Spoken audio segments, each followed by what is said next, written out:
गणेशाय श्री सरस्वते नमः।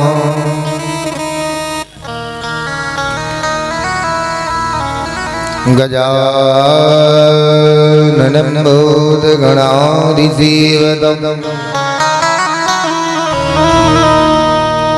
कपितजम्बूफलचारुभक्षणम्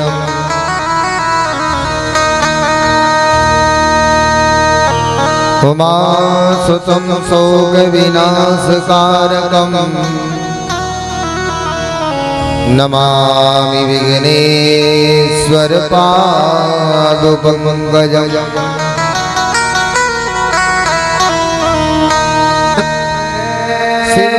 वरिष्ठं नित्यकल्याणमूर्ति परशुकमलहस्तं शोभितं मोदकेन अरुणकुसुमालामव्यालयघोपवीतं मम हृदयनिवासं श्रीगणेशं नमामि।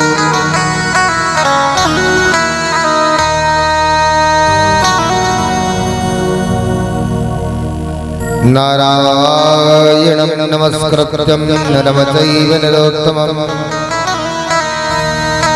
देवी सरस्वती व्यासं ततो जयमुदीरयेत्।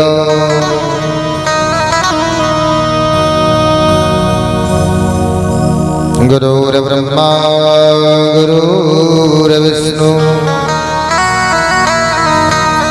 गुरुर्देवो महेश्वरा गुरुर्साक्षात् परब्रह्म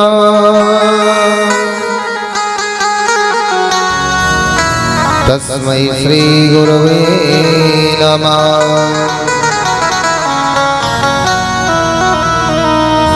जय जय जय हनुमान गोसाई कृपा करो गुरुदेव की नाई। अतुलित बलधाम महेम शैलावधेयं धनुजवन कृशानं ज्ञानिनामाग्रगण्यं सकल गुण निधानं वाणिरारामधीशं रघुपति प्रियभक्तं वातुजातं नमामि।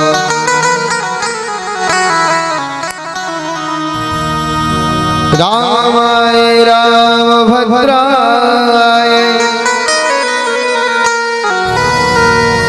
रामचंद्राय वेदसे रघुनाथाय नाथाय श्री सीताय पते नमः।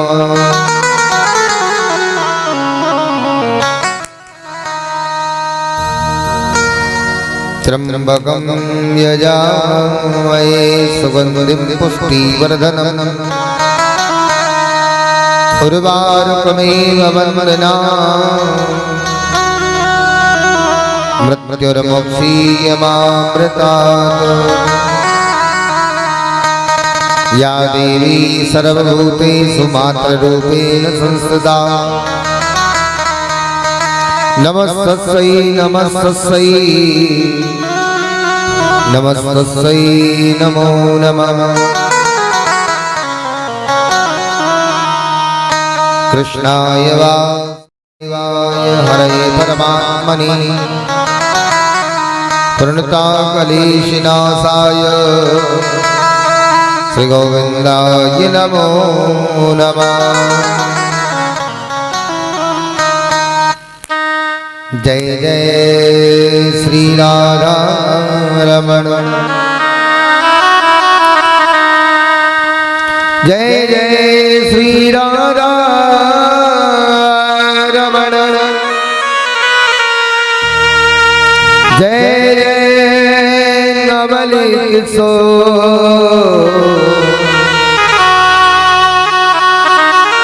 जय गोपी चित्तौर प्रभु जय जय माखन चोर राधा मेरी स्वामनी मैं राधा जुको दास जन्म जन्म मैं दीजियो श्री वृंदावन को वास सब द्वारन को छाड़ के मैं आया तेरे द्वार श्री वृषभान की लालली तनक मेरी ओर निया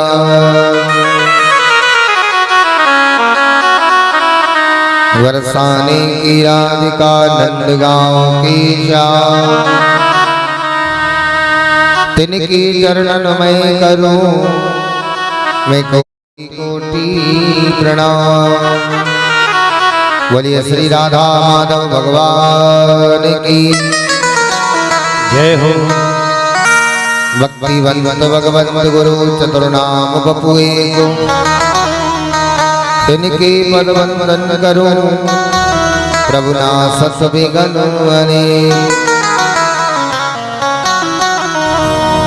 प्रेम भरिया सन धरो कहूँ कथान राम लखन सीता सहित विराजिए पवन कुमार बोले हनुमान जी महाराज की जय हो। श्री गणेशाय नमः श्री सरस्वती नमः श्री वेद व्यासाय नमः नमः कुंज विहारिणे नमः कुंज विहारिणे स्वामी श्री हरिदासाय नमः। परम मंगलमय परात्पर कलेश्वर भक्ति विनिवृत भक्तवांछित कल्पतरु कारण करुणा वर्णाले मंगलमयी मूर्ति पीतांबरधारी भगवान श्री बालकृष्ण प्यारे की ये वांगमयी प्रति मूर्ति बंधुओं श्रीमद् भागवत सप्ताह पारायण के आज हम षष्ठम दिवस छठे दिन की प्रातःकालीन कथा को प्रारंभ कर रहे हैं। ताइए मेरे भाई भाई कथा को प्रारंभ करने से पहले 2 मिनट हरि नाम संकीर्तन करेंगे और हरि नाम संकीर्तन के बाद अपनी कथा को प्रारंभ करेंगे। आइए मीठी मीठी तालियों की सेवा के साथ सभी लोग भागवत जी की इस पावन कथा में अपनी हाजिरी लगाएंगे।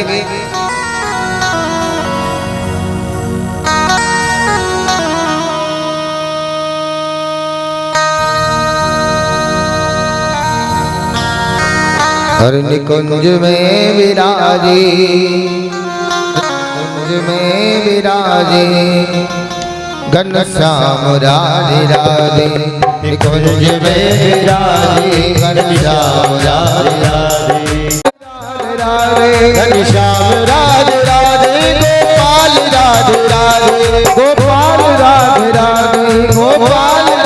राधे गोपाल राधे राधे गोपाल राधे राधे गोपाल राधे राधे गोपाल राधे राधे निकुंज में विराजे घनश्याम राधे राधे निकुंज में विराजे घनश्याम राधे राधे निकुंज में विराजे घनश्याम राधे राधे।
करुणामयी श्री राधा रानी, करुणामयी श्री राधा रानी, करुणामयी श्री राधा रानी, करुणामयी श्री राधा रानी, मेरी ही सुन लो तुम वाणी, मेरी ही सुन लो तुम वाणी, मेरी ही सुन लो तुम वाणी, मेरी भी सुन लो तुम वाणी।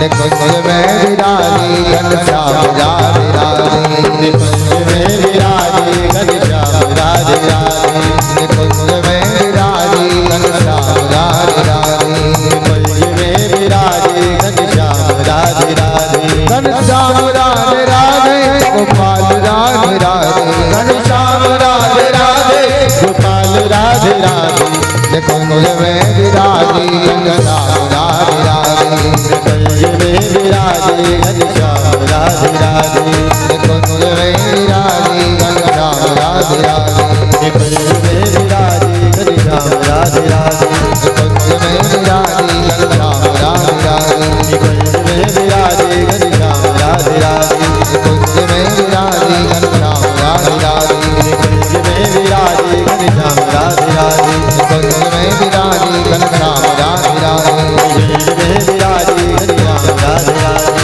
निकुंज में विराजी घनश्याम राधे राधे।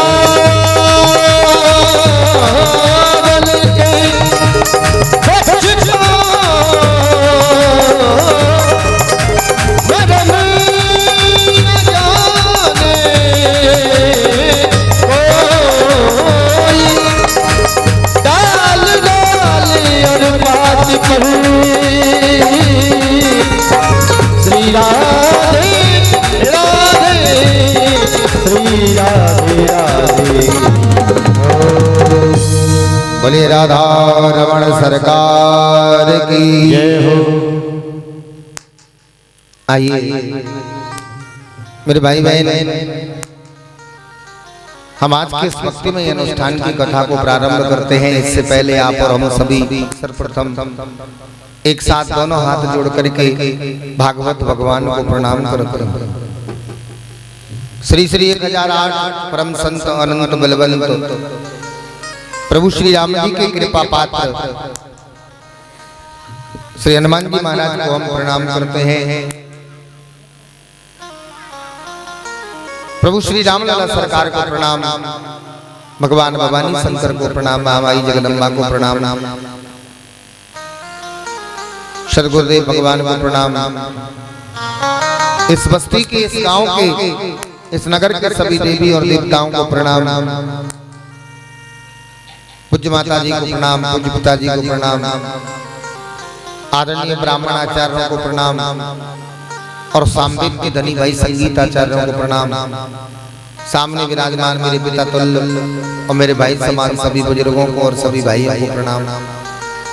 सामने बैठी भारत की मातृशक्ति माँ सरस्वती रूप, माँ लक्ष्मी रूप, माँ दुर्गा रूप माताओं को, बहनों को प्रणाम करते हुए, छोटे छोटे बालकों को आशीष देते हुए और किशोरी राधा रानी को अपने हृदय में बसा कर आइए हम आज के इस भक्तिमय अनुष्ठान की कथा को प्रारंभ करते हैं। इससे पहले मैं आपसे पूछना चाहूंगा कि कल आरती के समय हमने अपनी कथा को विश्राम कहा दिया था।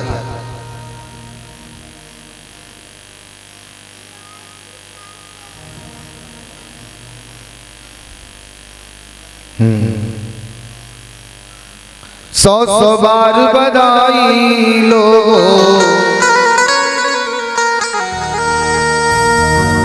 सौ सौ बार बधाई लोगो, लाखों बार बधाई। और नंद जी के अंगना में बज रही आज बधाई, नंद जी के अंगना में बज रही आज बधाई, अंगना में बज रही आज बधाई।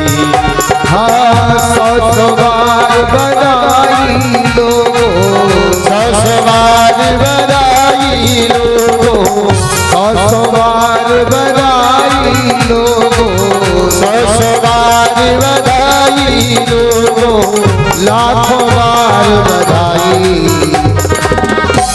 नंद जी के यशोदा की अंगना बज रही आज बधाई। अंगना में बज रही आज बधाई। श्री हरि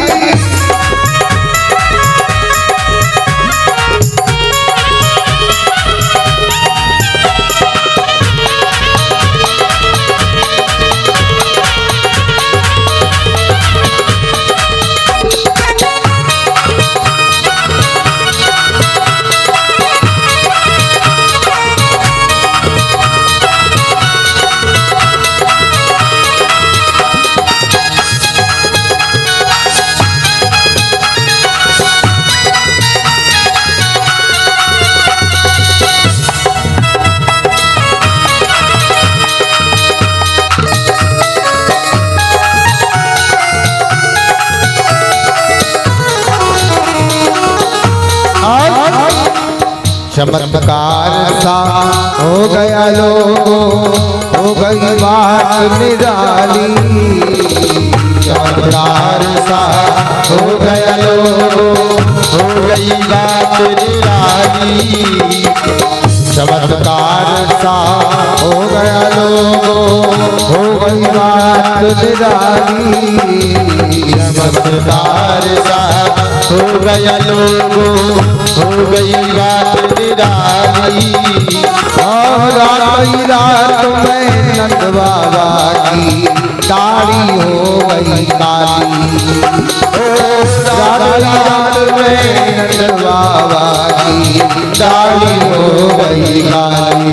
नंद जी यशोदा के नंद जी के अंगना में बज रही आज बधाई।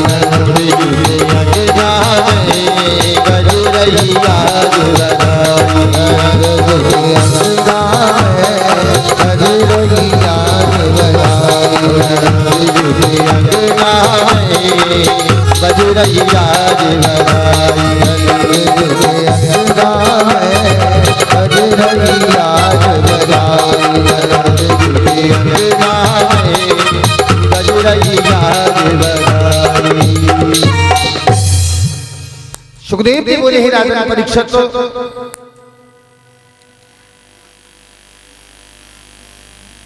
भगवान श्री हरि विष्णु ने माता देवकी के अष्टम गर्भ के रूप में श्री कृष्ण अवतार धारण किया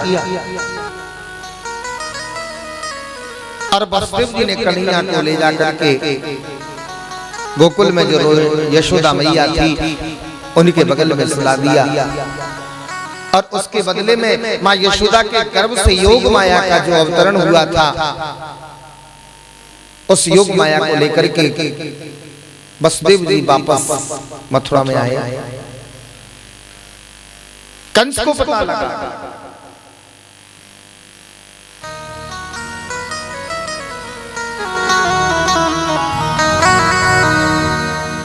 कंस को जब इस बात का पता लगा, कंस आया और मेरे भाई बहन कंस ने आकर के जब देवकी से पूछा तेरा आठवां पुत्र कहाँ है, देवकी कहने लगी बोले भैया है महाराज कंस बालक तो नहीं है पर कन्या है।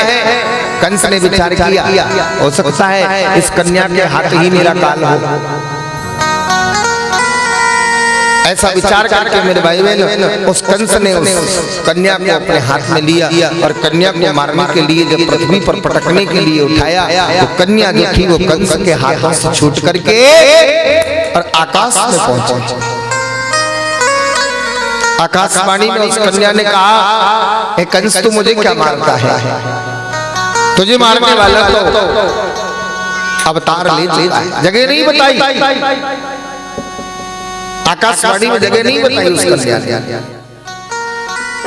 बस ये कह दिया कि तुझे मारने वाला तो अवतार ले चुका है, वही तेरा काल होगा।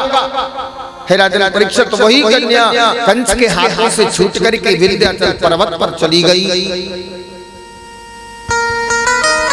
और विंध्यवासिनी मैया के नाम से प्रसिद्ध हो गई। और आज वही योग माया विंध्यवासिनी मां भवानी के नाम से पूजी जाती है। सवेरा हुआ ब्रजमंडल में नंद भवन में आनंद उत्सव हो रहा है। छाछ की, गोरस की, दूध की, दही की होलियां खेली जा रही, रंग गुलाल की फुहारें हैं।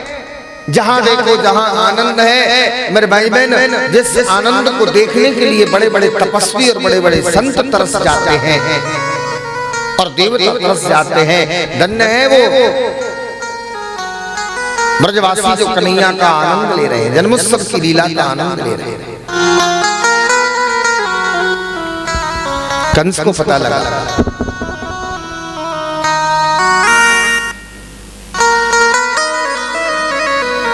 7 दिन बड़ा आनंद आया। 7 दिन और 7 रात का ये पता नहीं लगा कि कब 7 दिन बीत गए, कब 7 रात बीत गई। बड़ा आनंद उत्सव, मैया बड़ी आनंद में है, बाबा नंद बड़े आनंद में है। नाना प्रकार की बधाइयां बांटी जा रही। जो आया उसे खाली नहीं लौटाया, अनेक बधाइयां बाबा नंद ने बांटी। हे राजा परीक्षित, कंस को पता लगा।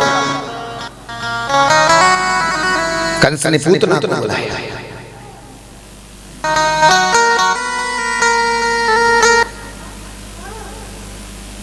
पूतना नाम की राक्षसी को बुलाया और पूतना को बुला करके कहा, है पूतने तुम गोकुल में जाओ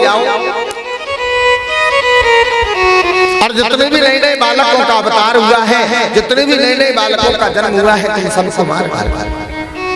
और याद रखना, किसी को मारना या नहीं मारना, पर उस नंद के छोरे को जरूर मारना। अब पूतना कौन है?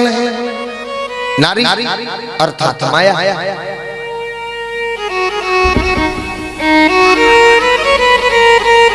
पूतना नारी है, नारी अर्थात माया।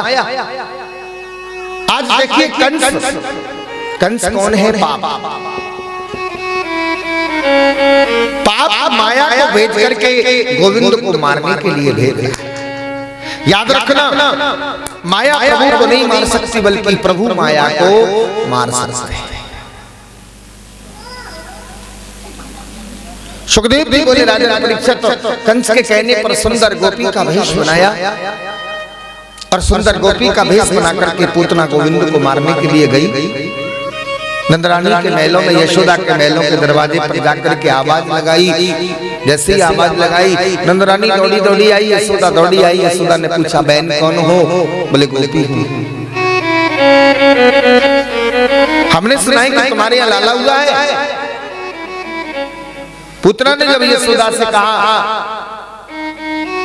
यशोदा नंदरानी ने कहा, अरे गोपी का तो पता ही ना है। अरे सारे ब्रज में हल्ला है गयो, चारों तरफ हल्ला है गयो कि हमारे घर लाला भयो और तोखू अभी पता ही ना है। पूतना रूपी गोपी ने कहा, हे यशोदा मुझे पता नहीं है। बोल क्या चाहती है? क्या बधाई लेने आई है? पुतना ने कहा, नहीं नहीं, बधाई बाद में लूंगी, पहले तेरे लाल का दर्शन करूंगी।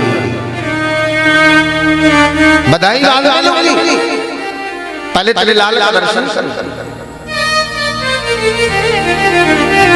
यशोदा ने सुना, सुन करके कह दिया, जा मेरे लाल का दर्शन करना चाहती है ना, तो मेरा लाल पालने में सो रहा है, जाके दर्शन कर। पूतना कन्हैया के पास में पहुंची और कन्हैया के स्वरूप सुंदर का जब सुंदर रूप का दर्शन किया, तो पूतना ने कन्हैया के रूप का दर्शन करके एकाग्रचित हो गई। और देखिए मेरे भाई बहन, याद रखना, माया का बस प्रभु पर नहीं चलता, इसलिए बेबस हो गई और एक तक देखती रह गई और गोविंद की सुंदरता की प्रशंसा करने लगी। देखो कितना सुंदर बालक है,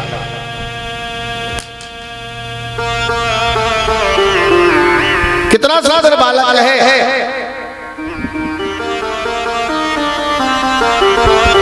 हे भगवान, ये बालक मारने योग्य नहीं है, ये तो बड़ा सुंदर बालक। पुतना ने मन में विचार कर लिया और मन ही मन आशीर्वाद दे दिया, हे यशोदा तेरा लाला युग युग जिए। सुखदेव जी बोले, राजा परीक्षित मन ही मन कन्हैया को आशीर्वाद देने के बाद पुतना ने विचार किया कि यदि इसे नहीं मारूंगी और इसे बिना मारे खाली हाथ लौट करके जाऊंगी तो कंस मुझे मारेगा, तो भी मुझे मरना है, और इसे मारती हूं तो ये मुझे मारेगा। पूतना ने विचार किया कि उस अत्याचारी कंस के हाथों मरने से अच्छा है कि कम से कम गोविंद के हाथों मेरी मुक्ति हो जाए। ऐसा विचार करके मेरे भाई बहन उधर तो मैया यशोदा अपने घर के काम में लगी थी, और इधर पूतना ने बड़े सुंदर प्रादुर्भाव के साथ पूतना ने कन्हैया को पालने से उठाया और उठा करके अपनी गोदी में रख लिया।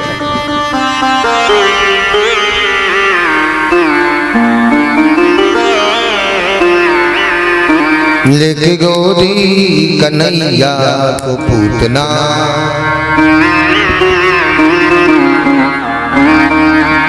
लेके गोदी कन्हैया को पूतना गोदी में बिठा लिया, और गोदी में बिठाने के बाद दूध अपना पिलाने लगी है।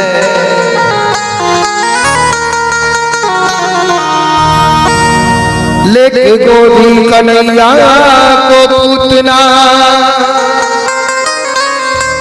दूध अपना पिलाने लगी है, और माँ यशोदा से नजरें चुरा कर, माँ यशोदा से नजरें चुरा कर दांत अपना दिखाने लगी है। माँ यशोदा से नजरें चुरा कर, माँ यशोदा से नजरें चुरा कर दांत अपना दिखाने लगी है।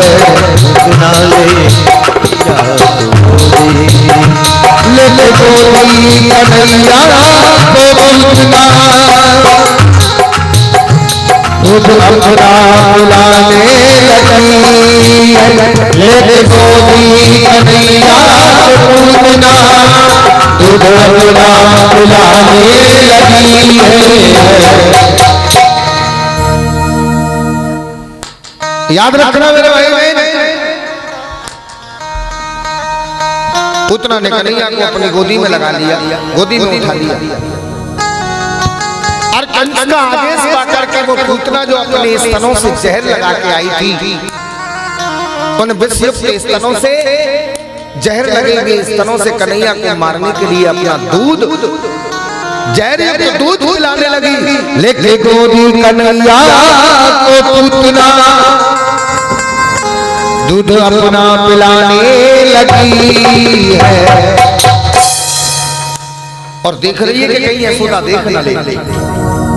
मन में शंका भी है, मन में डर भी है कि कहीं ऐसा ना हो कि यशोदा मुझे देख ले। माँ यशोदा से नजरें चुरा कर, माँ यशोदा से नजरें चुरा कर दांत अपना दिखाने लगी है, दांत अपना दिखाने लगी है। लेके गोदी कन्हैया को पूतना, लेके गोदी कन्हैया को पूतना दूध अपना पिलाने लगी है। लेके गोदी कन्हैया को पूतना, लेके गोदी कन्हैया को पूतना दूध अपना पिलाने लगी है। लेके गोदी कन्हैया को पूतना, लेके गोदी कन्हैया को पूतना, लेके गोदी कन्हैया को पूतना।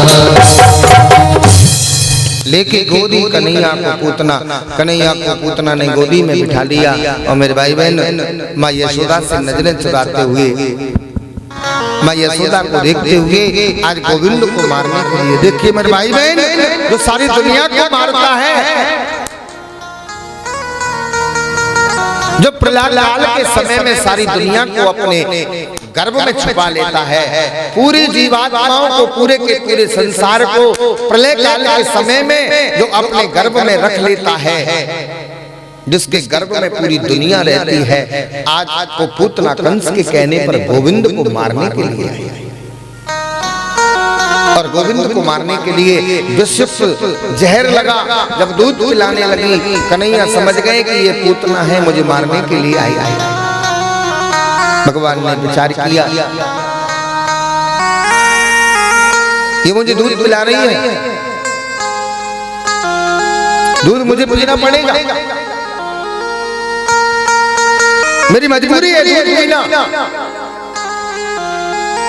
क्योंकि मैं सचमुच में वरदान दे के आया हूं। मेरा राजा बलि की बहन थी रतनमाला। मेरे भाई बहन, जब वामन भगवान राजा बलि के सत्य की परीक्षा लेने को गए और राजा बलि के यज्ञ में जब वामन भगवान पहुंचे तो वामन भगवान के रूप को देख करके और ये रतनमाला बड़ी प्रसन्न हुई और इसके मन में विचार आया कि हे भगवान, देखो कितना सुंदर बालक है, यदि ये बालक मेरा होता तो मैं अपने इस बालक को अपना दूध पिला। अब वामन भगवान समझ गए, सबके मन की जानने वाले हैं, आपके भी मन की जानने वाले हैं, हमारे भी मन की जानने वाले हैं। वामन भगवान समझ गए। वामन भगवान ने रतनमाला को बुलाया, रतनमाला से कहा, रतनमाला तुम अपना दूध मुझे पिलाना चाहती हो ना? अभी नहीं, इस समय नहीं, तुम्हारी इच्छा जरूर पूरी करूंगा, लेकिन द्वापर में जब मैं कृष्ण बन के आऊंगा तब तुम पूतना बन के आना, और जब कंस तुमको मुझे मारने के लिए भेजेगा तब मैं तुम्हारा दूध पीऊंगा और तुम्हारे मन की इच्छा पूरी।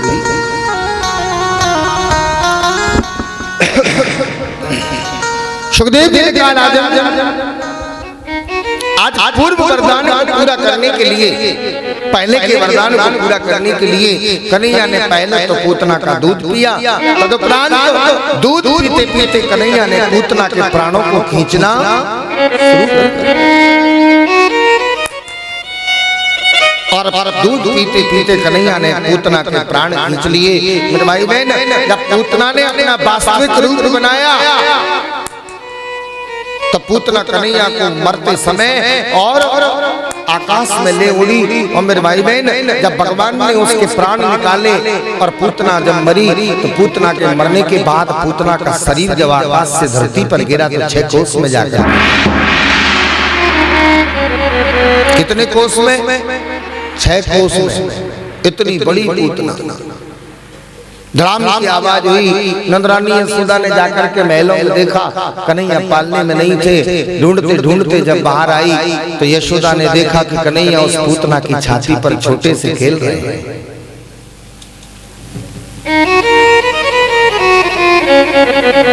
नंदरानी यशोदा ने झट से जाकर के कन्हैया को पूतना की छाती से उठा लिया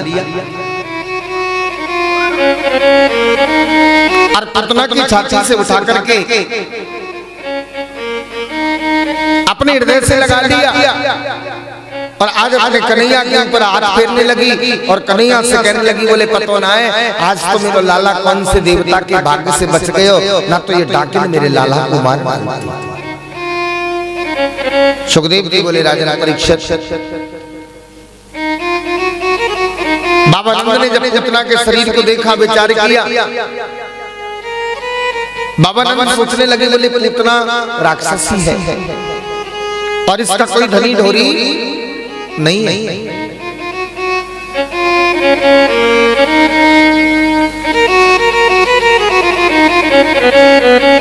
सुखदेव जी ने कहा, राजा परीक्षित, पूतना के मरने के बाद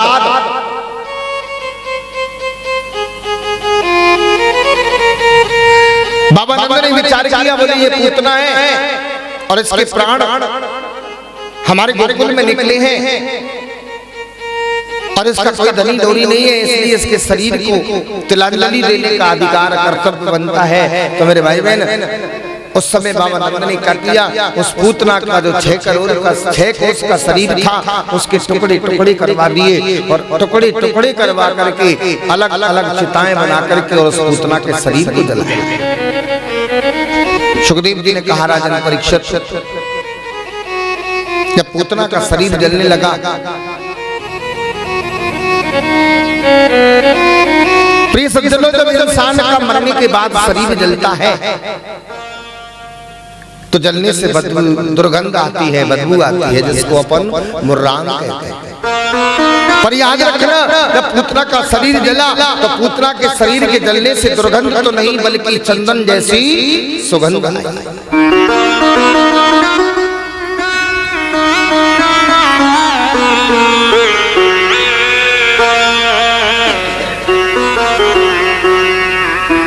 क्यों?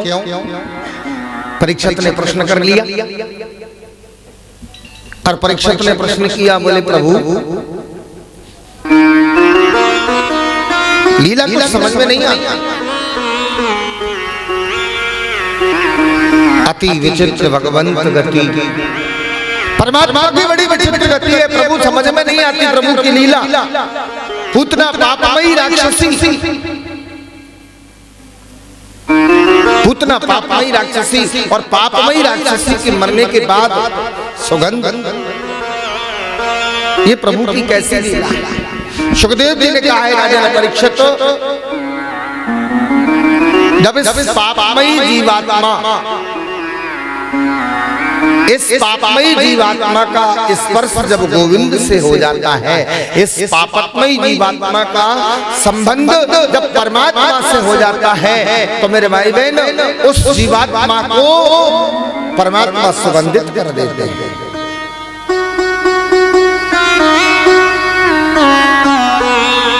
भले ही पूतना पापात्मा थी, राक्षसी थी,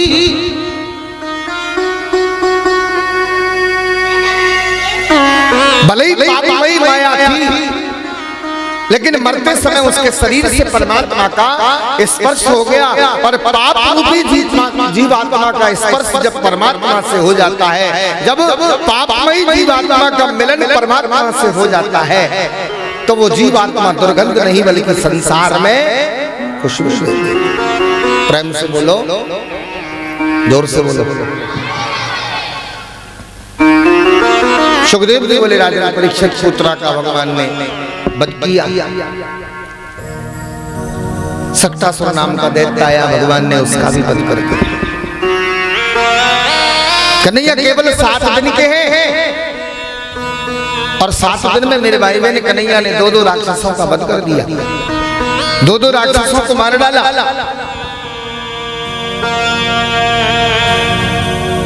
धीरे धीरे धीरे धीरे समय निकला, और याद रखना मेरे भाई बहन, हर 15 दिन में नक्षत्र बदलता है, हर 15 दिन में नक्षत्र बदलता है।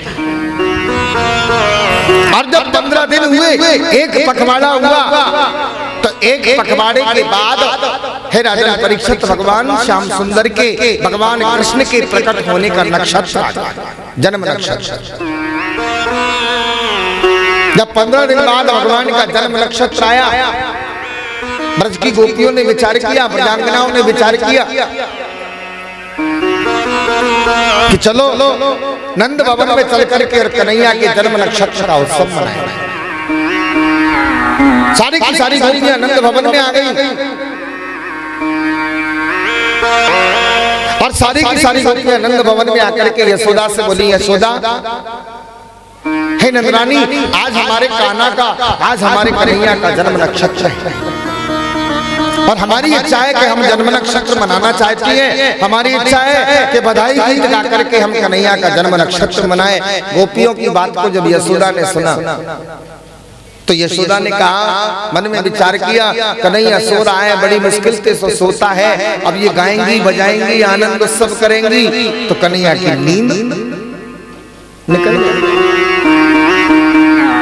और कन्हैया की नींद निकल जाएगी तो ये रोएगा, और मैं मेरे कन्हैया को कभी रोते हुए देखना नहीं। ऐसा विचार करके मेरे भाई बहन, मैया ने क्या किया, कन्हैया को पालने से उठाया और महलों के बाहर एक गाड़ी रखी थी, बैलगाड़ी, उस गाड़ी में ले जा करके और कपड़े से बांध करके गाड़ी के नीचे बांध करके लटका दिया, और कन्हैया को उस गाड़ी के नीचे सुला दिया। प्रेम से बोलो।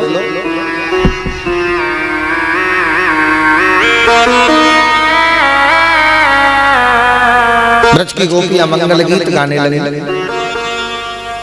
ब्रज की गोपियां जन्म नक्षत्र का उत्सव मनाने लगी, बधाइयों के गीत होने लगे, और जब बधाइयों के गीत होने लगे, कन्हैया की नींद निकली,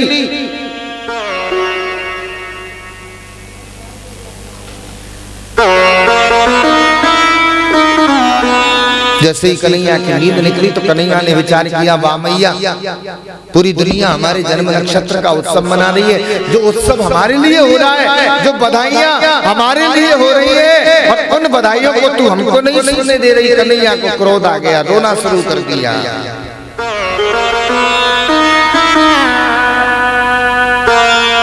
देखिए लीला, जिसका जन्म नक्षत्र मनाया जा रहा है,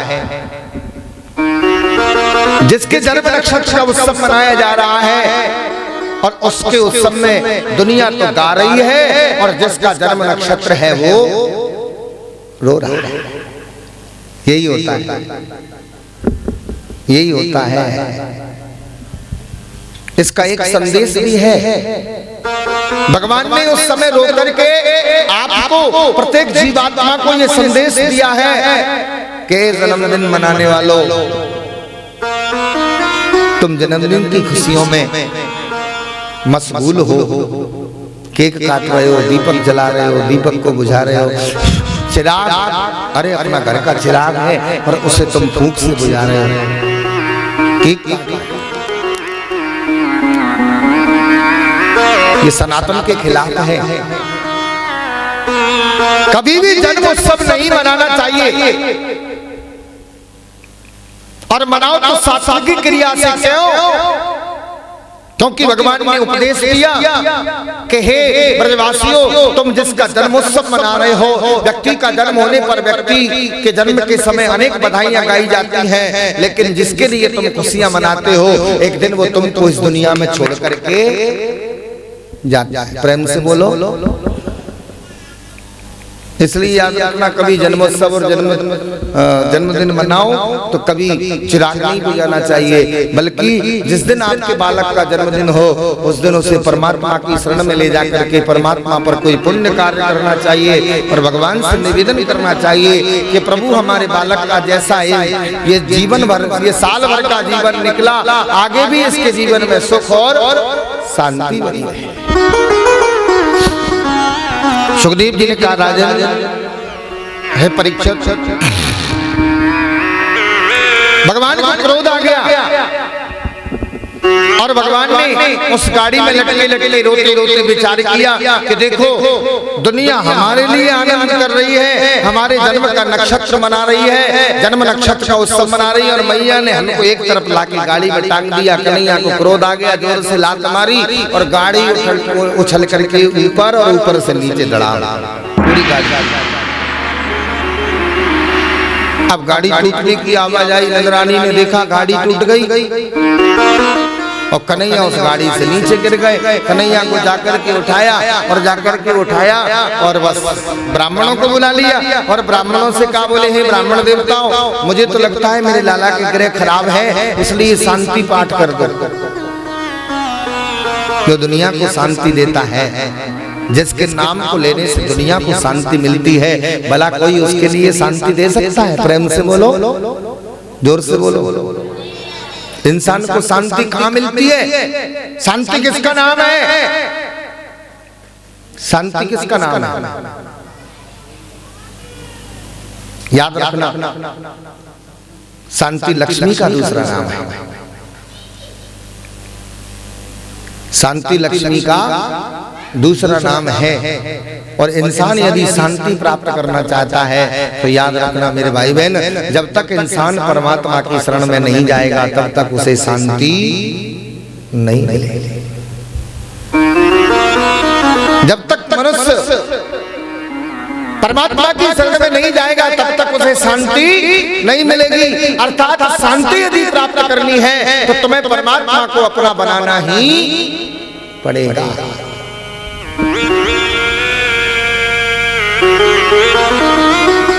सुखदेव जी बोले, राजा परीक्षित, मैया विचार करने लगी, ऐसा कैसे हुआ?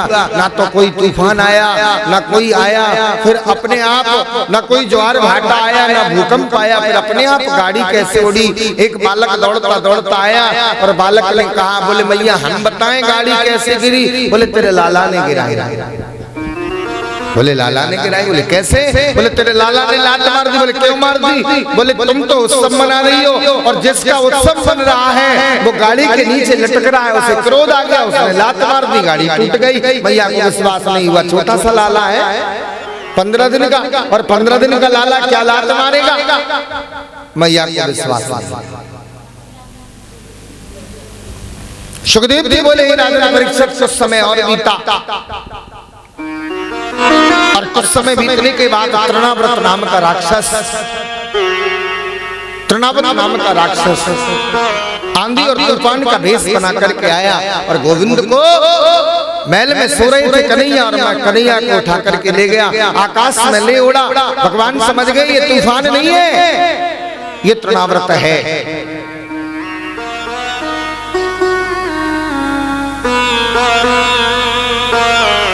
देखिए मेरी बात को समझने का प्रयास करना। इस बार की कथा में मेरा उद्देश्य कुछ और है। तृणाव्रत किसका रूप बना के आया? तूफान का।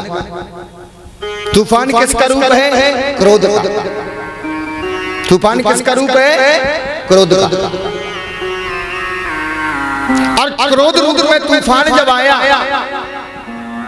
तो वो कहां से? नंद भवन में से। कहां से?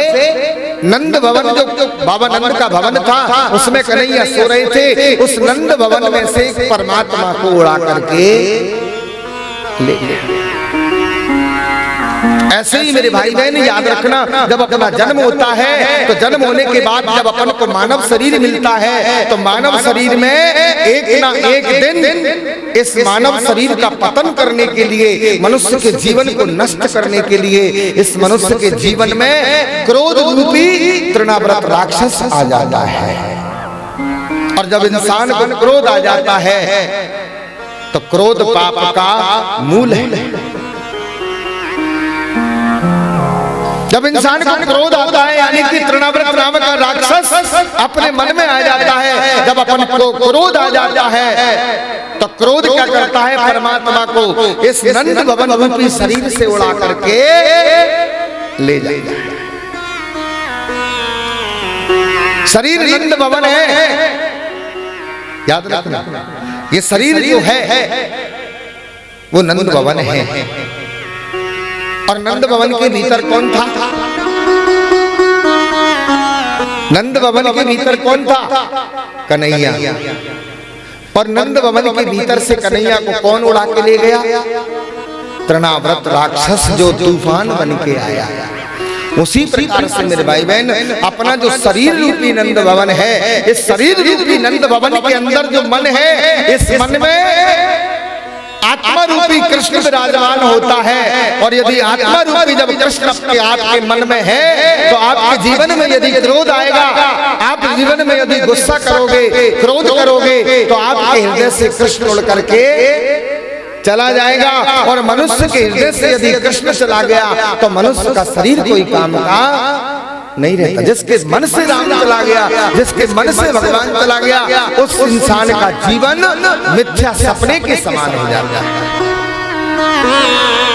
अब क्रोध ने परमात्मा को उड़ा तो दिया, उस तृणाव्रत राक्षस ने परमात्मा रूपी कृष्ण को उड़ा तो ले गया। लेकिन याद रखना मेरे भाई बहन, उस परमात्मा ने उस तृणाव्रत रूपी राक्षस का वध कर दिया, यानी कि उस परमात्मा ने क्रोध का नाश कर दिया। और जैसे ही उस तृणाव्रत का वध किया, भगवान ने जब तृणाव्रत को मारा तो भगवान के हाथ से मुक्ति हुई और वो सदगति को प्राप्त हो गया। इसी प्रकार से जब तक अपन परमात्मा के पास नहीं जाएंगे, परमात्मा की कृपा अपन पर नहीं होगी, तब तक इस नंद भवन रूपी शरीर की मुक्ति नहीं। प्रेम से बोलो। इसलिए इंसान को जीवन में कभी क्रोध नहीं करना चाहिए। कभी भी इंसान को जीवन में क्रोध नहीं करना चाहिए। सुखदेव जी बोले राजा परीक्षित, आज मेरे गोविंद ने 3 राक्षसों को मार दिया। पुतना को मार डाला, शक्तासुर को मार डाला, तृणाव्रत को मार डाला, बड़ा आनंद उत्सव हो रहा है और मैया और बाबा नंद दोनों बड़े हैरान हैं, दोनों बड़े परेशान हैं और दोनों के दोनों मन में सोच रहे हैं कि जब से कन्हैया आया है तब से पता नहीं कौन कौन से उपद्रव हो रहे हैं। कभी कोई आता है, कभी कोई आता है, कभी तूफान आ जाता है।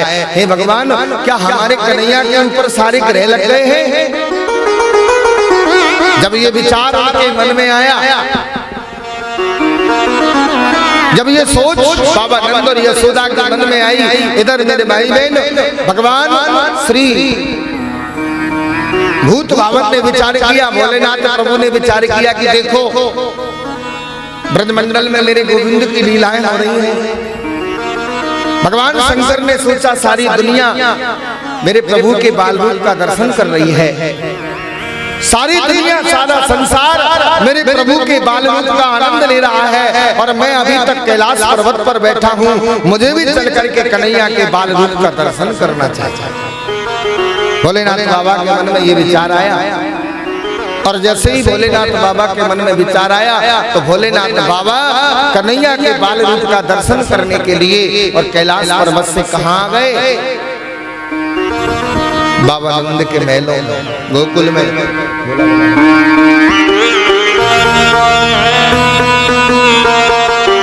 अरे भोला भंडारी आया,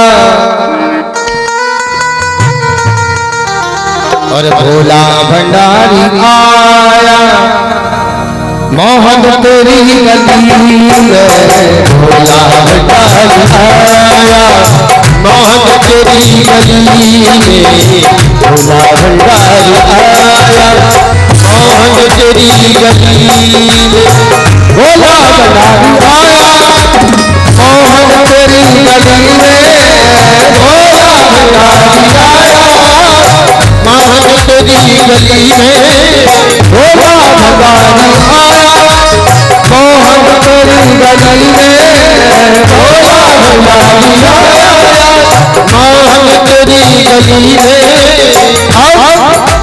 एक झलक पाने आया, झलक पाने आया बाबा, एक झलक पाने आया, मोहन तेरी गली में भोला भंडारी आया, मोहन तेरी गली में भोला भंडारी आया, मोहन तेरी गली में।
दर्शन किया सुलाया बाबा, दर्शन किया सुलाया, मोहन तेरी गली में दर्शन किया सुलाया, मोहन तेरी गली में भोला भंडारी आया, मोहन तेरी गली में भोला भंडारी आया, मोहन तेरी गली में।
स्वीकारो मांगू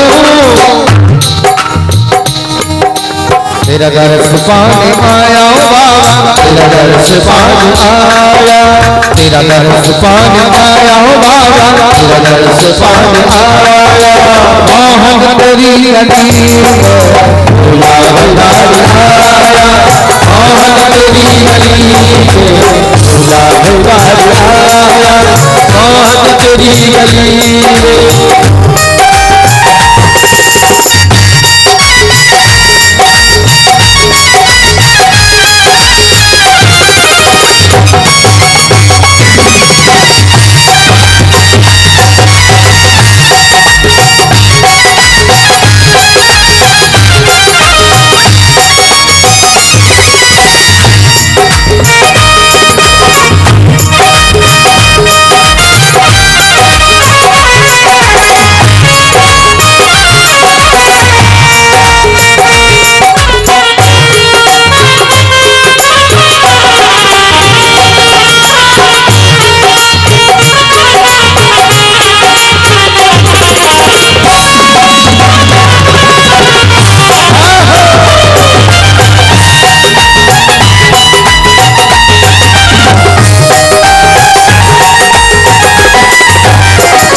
कन्हैया के बाल का दर्शन करने के लिए जब भोले बाबा आए मेरे भाई बहन आकर के भोले बाबा ने बाबा नंद के महल के दरवाजे पर खड़े होकर के जोर से मैया को आवाज लगाई मेरे माँ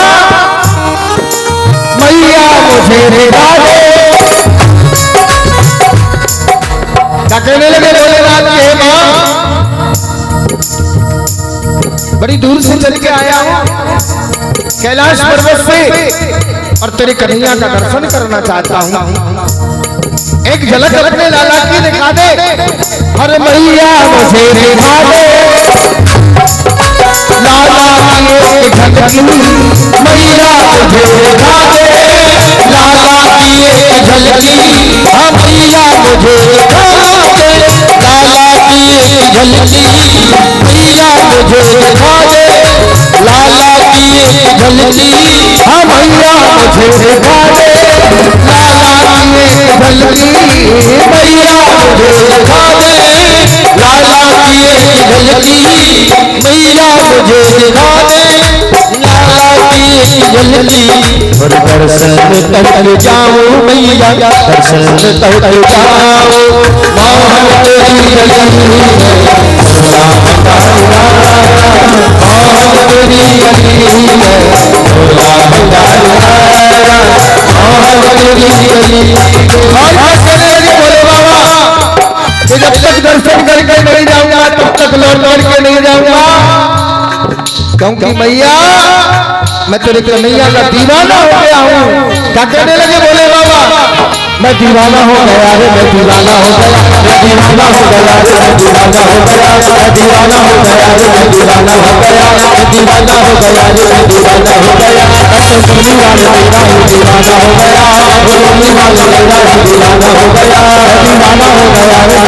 हो गया रे मैं दीवाना हो गया दीवाना हो गया रे मैं दीवाना हो गया कौन कौन भोले बाबा कन्हैया के दीवाने हो गए भोले बाबा कन्हैया के दीवाने हो गए लेकिन तुम में से कन्हैया का दीवाना कोई नहीं हुआ जो कन्हैया के दीवाने हो दोनों हाथ खोलकर और ताली से करते हुए और प्रेम से गाएंगे क्या मैं दीवाना हो गया रे मैं दीवाना हो गया मैं दीवाना हो गया रे मैं दीवाना हो गया मैं दीवाना हो गया रे मैं दीवाना हो गया मैं तो मुरली वाले मेरा दीवाना हो गया मैं तो मुरली वाले मेरा दीवाना हो गया भोला भंडारी आया मोहन तेरी गली भोला भंडारी आया मोहन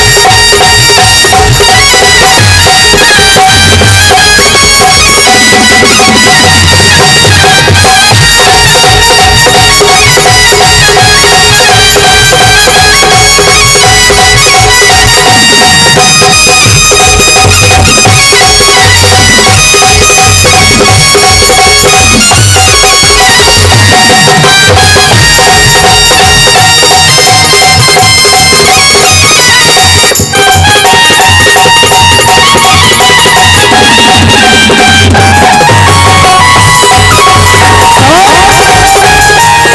मैं दीवाना हो गया रे, मैं दीवाना हो गया, मैं तो मुरली वाले तेरा ही दीवाना हो गया। कौन कौन हुआ है कन्हैया का दीवाना? जब कन्हैया के दीवाने हुए हैं ना, वो दोनों हाथ जोड़ करके कन्हैया से कहो, बोले कन्हैया तूने साथ मेरा छोड़ा, दीवाना तेरा मर जाएगा। तूने साथ मेरा छोड़ा, दीवाना तेरा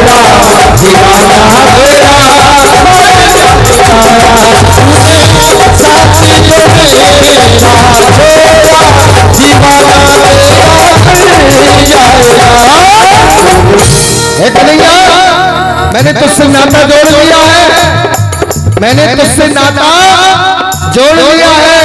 और कन्हैया यदि तूने नाता जो मेरा छोड़ा, दीवाना तेरा मर जाएगा। मुझसे छोड़ा, दीवाना तेरा मर जाएगा।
सुखदेव जी बोले राजा परीक्षित,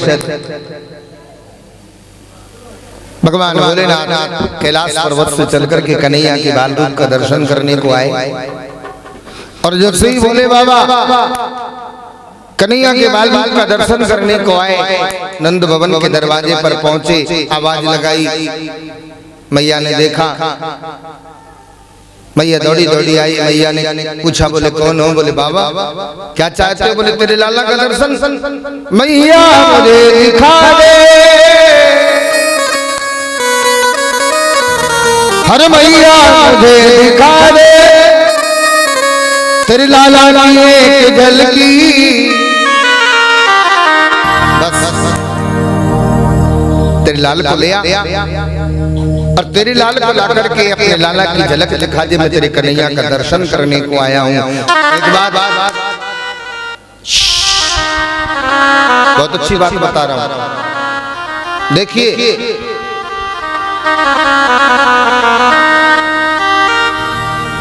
भोलेनाथ बाबा क्या करने को आए हैं? भोलेनाथ बाबा क्या करने आए हैं? कन्हैया का दर्शन करने। अर्थात क्यों आए? क्योंकि भोलेनाथ बाबा के मन में कृष्ण की भक्ति थी। यदि भोलेनाथ के हृदय में गोविंद की भक्ति नहीं होती तो क्या भोलेनाथ बाबा कन्हैया का दर्शन करने आते? नहीं। और जब तक इंसान के अंदर भक्ति नहीं होती तब तक इंसान परमात्मा का दर्शन करने नहीं पहुंचता।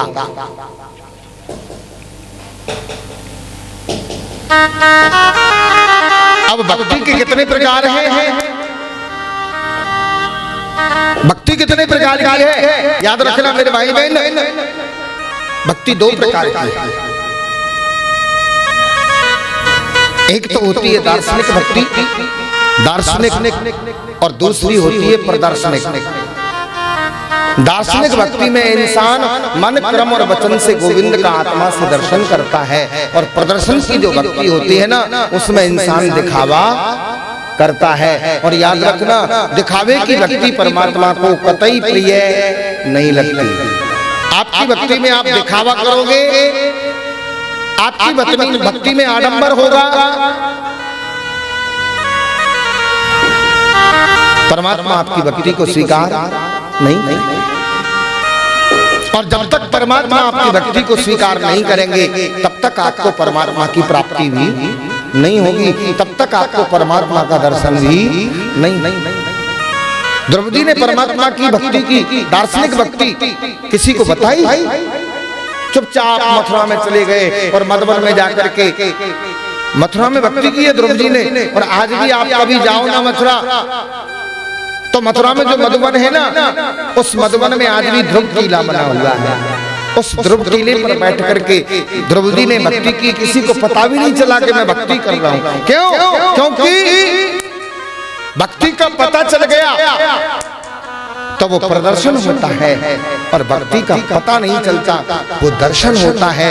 द्रौपदी की भक्ति का किसी को पता नहीं चला। कब पता चला? जब द्रौपदी ने श्वास लेना बंद कर दिया, और जब श्वास लेना बंद किया तो देवता घबरा गए, ऋषि घबरा गए और परमात्मा से कहा कि जाओ, देर क्यों करते हो, एक भक्त तुम्हारी भक्ति कर रहा है। याद रखना, आपकी भक्ति में यदि दर्शन होगा, दार्शनिक भक्ति होगी, तो आपको परमात्मा का दर्शन जरूर होगा। और यदि आपकी भक्ति में दार्शनिक नहीं होकर के प्रदर्शन होगा तो परमात्मा प्रदर्शन को स्वीकार नहीं करते।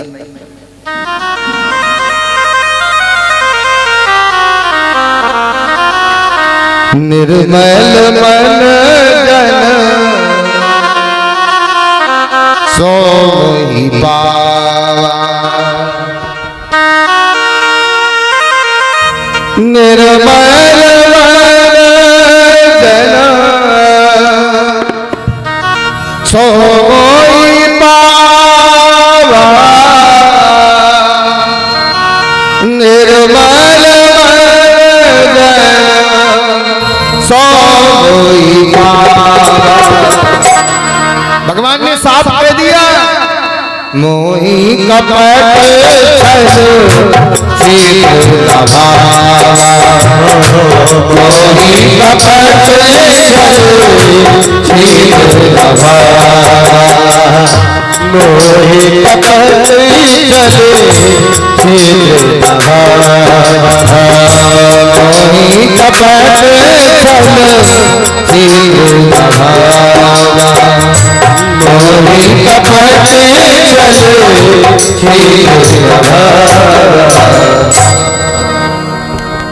याद रखना।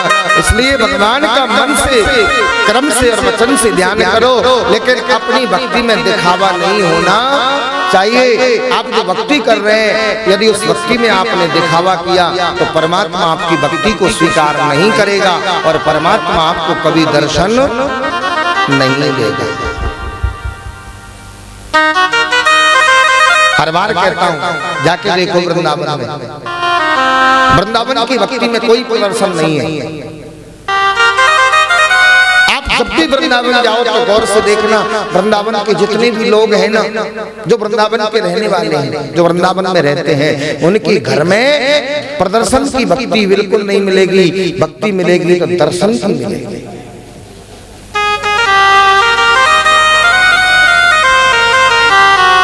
और देख लो, जब उनकी भक्ति में दर्शन है तो उनको नित्य प्रति बिहारी जी के दर्शन हो रहे हैं। तुम्हारी और हमारी भक्ति में प्रदर्शन है, इसलिए सोचते ही रह जाते हैं और सोचते हैं यार अब की नहीं, अब के पुणे पे चलेंगे, अब की नहीं, अब की पुणे पे चलेंगे, अब की नहीं, अब की बार बिहारी जी के दर्शन करेंगे। और जब तक अंदर से बिहारी जी का दर्शनिक भक्ति नहीं होगी, तब तक बिहारी जी तुमको यहाँ से बुला करके भी नहीं ले जा पाएगा। क्योंकि एक बात बता दूं, उसके दर्शन करने के लिए वही प्रेरित करता है। और जब तक उसकी मेहनती कृपा नहीं होती ना, जब तक गोपाल की विशेष कृपा नहीं होती, तब तक गोपाल का दर्शन भी अपन को नहीं। विचार कर लो, मन बना लो, मन में ये संकल्प कर लो कि चाहे 1 लाख काम पड़े हों, एक नहीं 1 लाख काम पड़े, जाना है तो जाना है। अब आप सोच लोगे कि हम वृंदावन जाएंगे 3 दिन खराब होंगे, तो 3 दिन में तो काम बहुत खराब होगा। पर मुझे ये बता दे, खुद का काम करने वाले, मुझे तू ये तो बता दे कि तेरे खुद के काम को तू कर रहा है या फिर ऊपर वाला कर रहा है? ये बता, अपने काम को कौन कर रहा है? कौन कर रहा है? अपने घर के जितने भी काम हैं, गृहस्थी के जितने भी काम हैं, चाहे वो खेती का हो चाहे वो व्यापार का हो, अपने प्रत्येक काम को कौन कर रहा है? और यदि नहीं कर रहा तो फिर ये भजन गलत है। मेरा आपकी कृपा से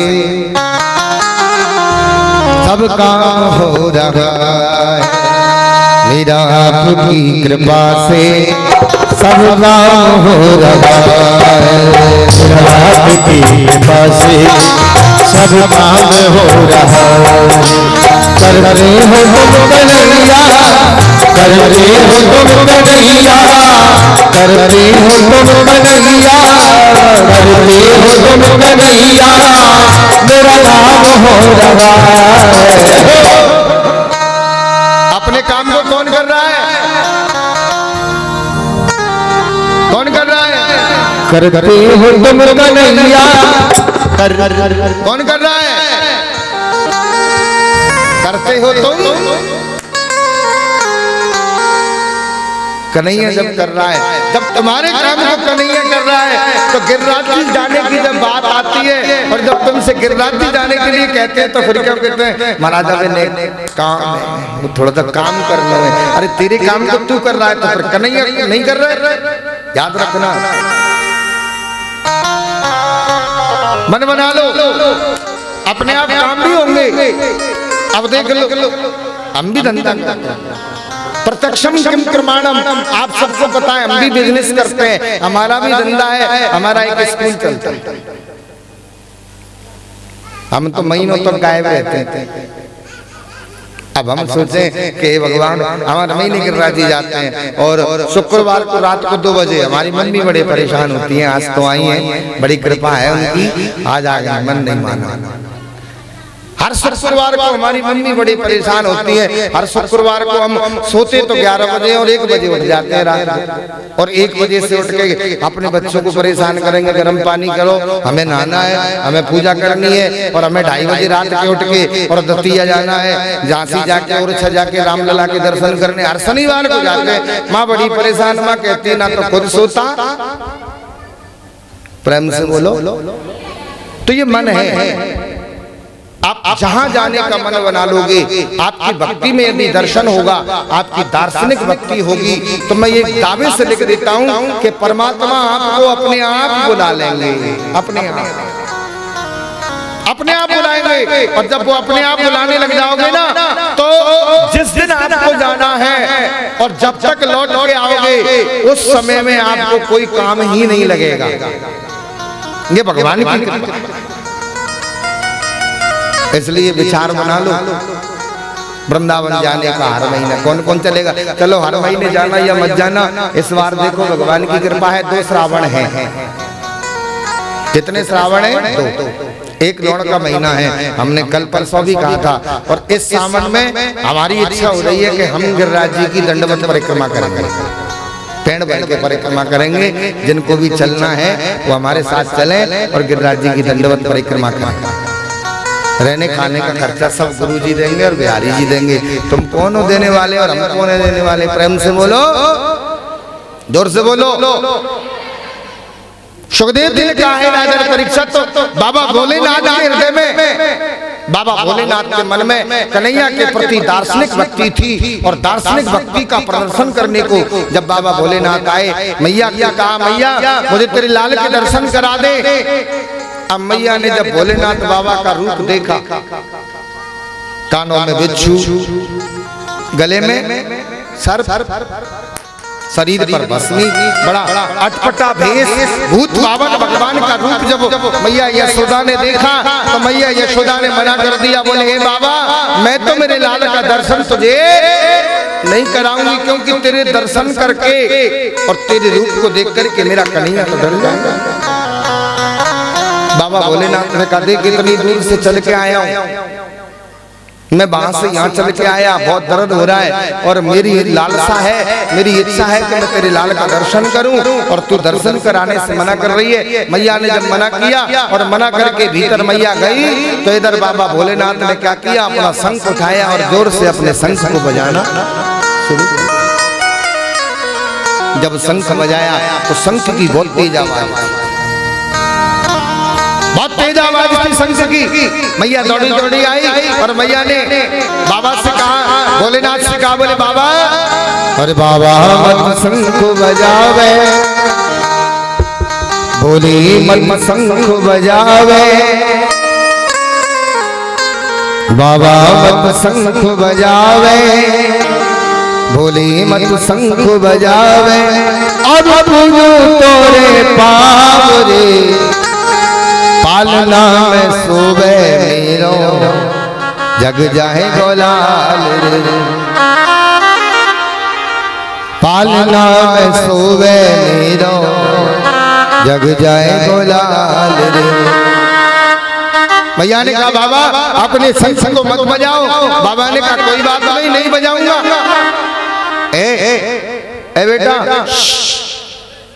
तू छोटी है क्या? दो जने आ जाओ, इन बच्चों को यहाँ से हटा के पीछे करो। आ जाओ, आ जाओ, दो जने आ जाओ, कोई भी हटा दो इन बच्चों को, रोजाना डिस्टर्ब करते हैं। हटाओ यहाँ से।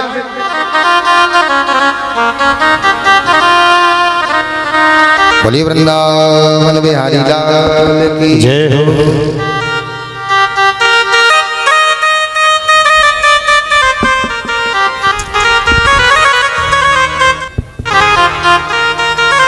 मैया ने कहा है भोले बाबा अपने शंख को मत बजाओ, क्योंकि तुम्हारे शंख की बड़ी भयानक ध्वनि है और उस आवाज को सुनकर के मेरा कन्हैया डर जाएगा। मेरे भाई बहन, बाबा ने कहा ठीक है, नहीं बजाऊंगा। लाल के दर्शन करा, नहीं बजाऊंगा, तू अपने लाल के दर्शन करा दे।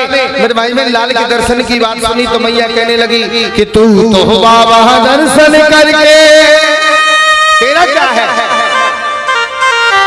तेरा क्या है कि तू तो बाबा दर्शन करके अपनी गैल चलो जागो, और तेरे रूप के देख के बाबा मेरा कन्हैया डर जागो, मेरा कन्हैया डर जागो। तेरा क्या है, तू तो दर्शन करके चला जाएगा, लेकिन तेरे रूप को देख करके मेरा कन्हैया डर जाएगा। दर्शन नहीं कराऊंगी, दर्शन नहीं कराऊंगी। दूर से चल के आया है ना, हो सकता है तुझे भूख लग रही हो तो भोजन कर ले, और कुछ दान दक्षिणा चाहिए तो वो भी ले ले, पर दर्शन नहीं कराऊंगा। कमी नहीं है धन की, मेरे घर में धन की कोई कमी नहीं है, धन ले ले। कमी नहीं है धन की, थाली ला दो भोजन की, भूख लग रही हो तो भोजन कर लो। अब करूणा आवाज रे, पालना में सोवे मेरो, जग जाए गोलाल रे, ये पालना में सोवे मेरो, जग जाए गोलाल रे। मैया ने कहा महाराज भोजन कर लो, दान दक्षिणा चाहिए तो दान दक्षिणा ले लो। भोलेनाथ बोले मैया तू हमको क्या भोजन कराएगी, हम सारी दुनिया को भोजन कराते हैं, सारी दुनिया हमारे नाम से भोजन कर रही है, और तू हमसे कह रही है कि दान दक्षिणा ले लो, तो तू क्या दान देगी? संसार में हमसे बड़ा कोई दान ही नहीं है क्या कोई भोले बाबा से बड़ा दानी? सबसे बड़ा दानी यदि है तो भोले बाबा ने कहा जब हमसे बड़ा कोई दानी नहीं है तो हमको क्या दान देगी? हमें दानवान नहीं लेना, हमें भोजन भोजन नहीं करना, हमें तो तेरे लाल के दर्शन करने हैं। मैया बोली वो नहीं कराऊंगी चाहे कुछ भी हो जाए, लाल के दर्शन तो कराऊंगी नहीं। बोले बाबा बोले कोई बात नहीं, हर धर नो दे रमा दूनी। भोलेनाथ ने कहा कोई बात नहीं, मत करा दर्शन, कब तक नहीं कराएगी? हमारी भी सौगंध है कि जब तक तेरे लाल का दर्शन नहीं करेंगे तब तक लौट करके कैलाश पर्वत पर धूनी रमाएंगे, तेरे दरवाजे पर धूनी रमाएंगे। हर धर दे रमा धूनी, अब पूर्ण कर मेरी आशा को, तेरे लाल के दर्शन बिन मैं ना जाऊं कैलाशा को, हाँ ना जाऊं कैलाशा को। बस इतना कह करके त्रिशूल गाड़ दिया नंद भवन के दरवाजे पर। आज भी गड़ा हुआ है। कौन कौन गया है नंद भवन में? आप में से नंद भवन के दर्शन किस किस ने किए हैं? एक सब माटी के दौंदा। प्रेम से बोलो। ब्रज का दर्शन नहीं। इस दुनिया में आने के बाद यदि ब्रज का दर्शन नहीं किया तो दुनिया में आने का कोई मतलब भी नहीं है। प्रेम से बोलो। हाँ भाई, जिसकी कथा तुम सुन रहे हैं, जिसके नाम की तुम कथा सुन रहे हैं, जिसके नाम की तुम माला कर रहे हैं, जिसके नाम की जिस ठाकुर जी की तुम पूजा कर रहे हैं और उसके घर का भी पता नहीं है, तो फिर क्या मतलब? हाँ, ये बात भी सही है। जब तक वो नहीं ले जाते तब तक नहीं जाते। चलो अब की बार कोशिश करना चलने की। नहीं नहीं नहीं, बिल्कुल। जब आपके मन में संकल्प होगा ना तो वो अपने आप बुलाएगा। ये बात तो सही है कि उसकी इच्छा के बगैर नहीं जाते, लेकिन जब ले जाने का समय आता है ना तो समय का भी पता नहीं चलता। प्रेम से बोलो। हाँ, हमने कहा ना मन बना लो। देखो, अच्छा काम करने में ना कई रोड़े आते हैं। धर्म का काम करोगे तो कई दिक्कतें आएंगी, और दिक्कतों से घबरा गए तो नहीं जा पाओगे, और दिक्कतों से नहीं घबराए तो अपने आप चले जाओगे। छोड़ जाते हैं। हमारे बाबूजी गुस्सा होते हैं, बात यही काम है, जाओ भेजाओ।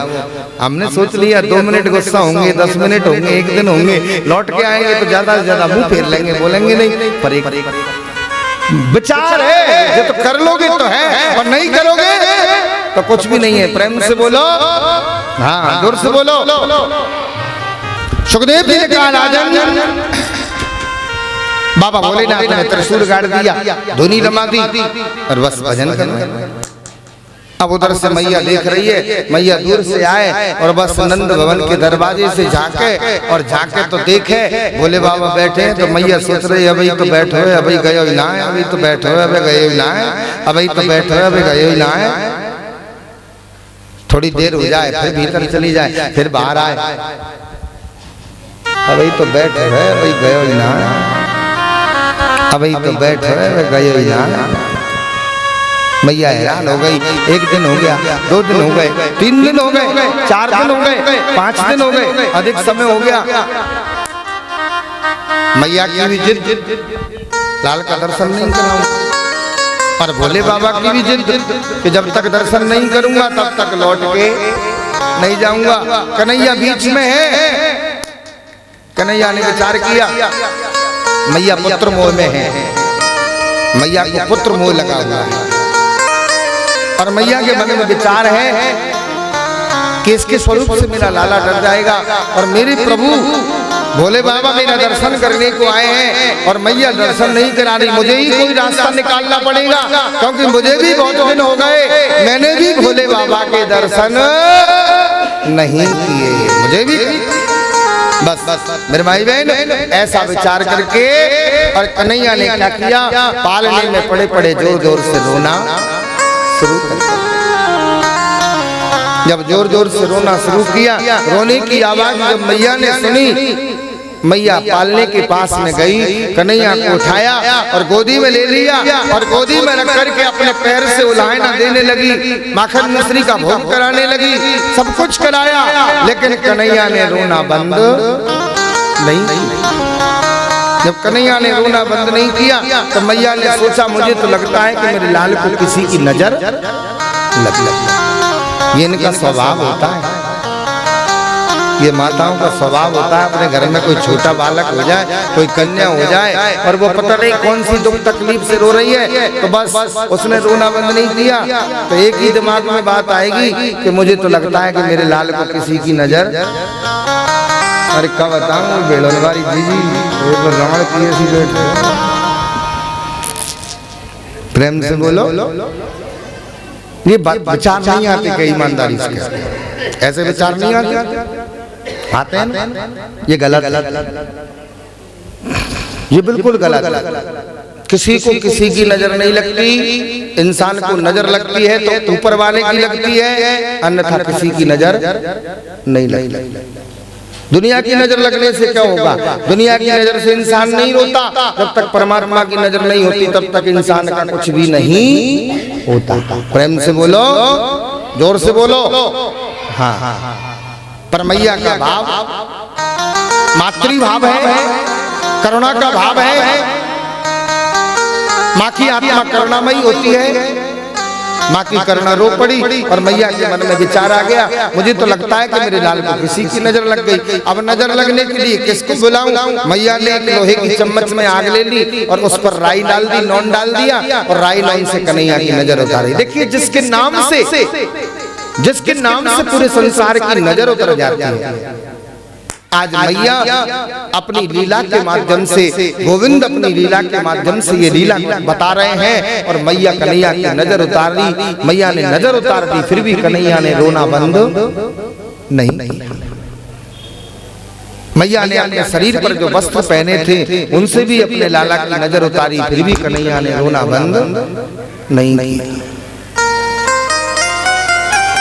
जब कन्हैया ने रोना बंद नहीं किया तो मैया के मन में विचार आया और मैया सोचने लगी कि मुझे तो ऐसा लगता है कि जरूर मेरे लाल पर किसी ने कोई जादू टोना कर दिया। और ऐसा विचार जब मैया के मन में आया तो मैया भी रोने लगी। हर रो रो कर कहे यशोदा, मैया रो रही है और रोते रोते क्या विचार कर रही है? हर रो रो कर कहे यशोदा, अब मैं झंझट में पड़ गई, जागो कुल की बरसाने की कोई गुजरिया, मेरे लाल पे टोना कर गई, बरसाने की कोई गुजरिया, लाल पे टोना कर गई, बरसाने की कोई गुजरिया, लाल पे टोना कर गई। रो रो करियो यशोदा, रो रो करियो यशोदा, रो रो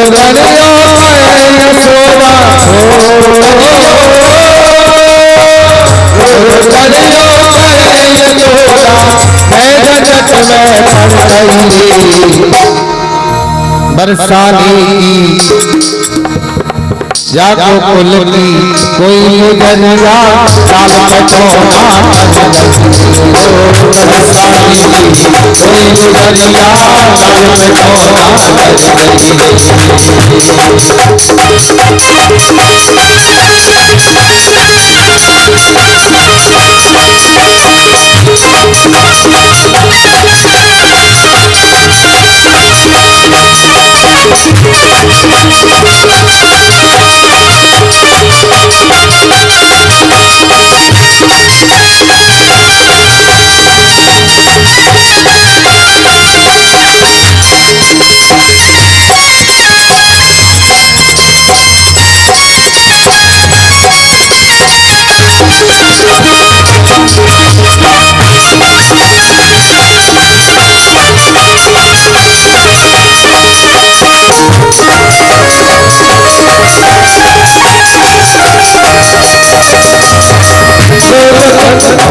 बरसाने की कोई गुजरिया, लाल पे टोना कर गई, बरसाने की कोई गुजरिया, लाल पे टोना